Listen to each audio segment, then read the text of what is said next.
শেরপুর জেলার নকলা উপজেলার বিহারের পাড় পালপাড়া। তাদের ২০০ বছর যাবৎ সেখানে বসবাস। অতীতে বাপদাদার পেশা ছিল মাটি দিয়ে বিভিন্ন তৈজসপত্র অথবা মাটির বাসনকোসন তৈরি করা। এগুলো তৈরি করে তারা পুরো পরিবারের ব্যয় নির্বাহ করত। এখন প্লাস্টিক বাজারে এসে তাদের অতীত ঐতিহ্যকে ধ্বংস করে ফেলেছে। তারা এখন মাটির বাসনকোসন তৈরি করলেও বাজারে বিক্রি হচ্ছে কম। বাপদাদার পেশা হিসেবে অতীতকে ধরে রাখতে তারা করছে প্রাণপণ চেষ্টা।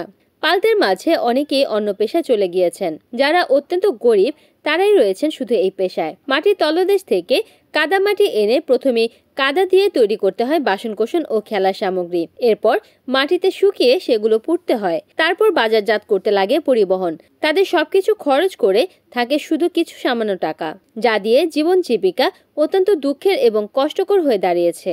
তবে তারা বসে নেই।